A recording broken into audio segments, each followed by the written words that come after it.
ini akan membuat orang lebih peduli, lebih paham bahwa oh iya ya, ternyata industri itu bukan hanya lagu yang bagus atau penyanyi yang hebat. Di belakangnya tuh ada faktor-faktor lain yang memang perlu juga diperhatikan.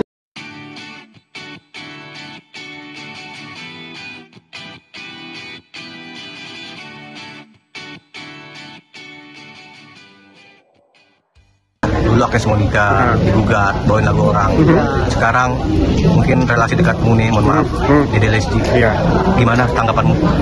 Menurut saya hal-hal seperti ini sebenarnya adalah kita lagi dibukakan pintu untuk semua pelaku industri, baik itu penyanyi dan pencipta lagu, ya, untuk lebih peka dengan hal-hal yang terkait dengan karya cipta dan penggunaannya. Jadi menurut saya kalau dilihat dari sisi positifnya, mungkin ini akan membuat orang lebih peduli, lebih paham bahwa oh iya ya, ternyata industri itu bukan hanya lagu yang bagus atau penyanyi yang hebat.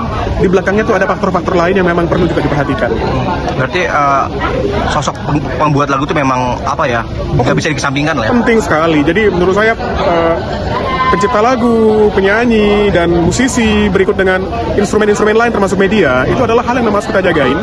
Dan mungkin inilah saatnya kita berbenah bahwa ternyata kita ini selama ini hanya fokus dengan artisnya aja atau dengan apa yang lagi viral. Ternyata di bawah-bawahnya tuh belum terselesaikan dengan baik. Dengan adanya kejadian-kejadian seperti Agnes Mo atau Lesti, saya rasa itu akan membuat semuanya berbenah sih harusnya. Berarti ada yang salah nih, gitu loh. Berarti ada yang salah dengan pengelolaan karya cipta selama di Indonesia. Mungkin sudah lebih baik dari sebelumnya, tapi masih ada yang belum beres. Kalau saya sih melihatnya, mudah-mudahan ini menjadi pembelajaran untuk semua penikmat musik bahwa memang artis itu penting, tapi pencipta lagu juga penting, gitu. Karyanya juga sangat penting. Berarti langkah seorang Pak Yoni Dores benar atau salah menurut Bang Adi? Benar atau salah tergantung sudut pandangnya nanti seperti apa, gitu ya. Jadi kita lihat aja nanti.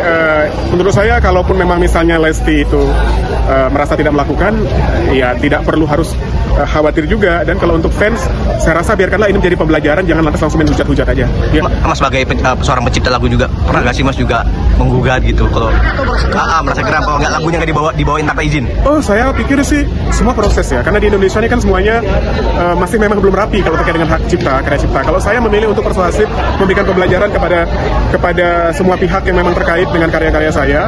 Kalau memang mereka melakukannya, membawakan karya terus nggak tahu, ya kita kasih tahu. Tapi kalau sudah dikasih tahu berkali-kali masih bandel, itu beda cerita.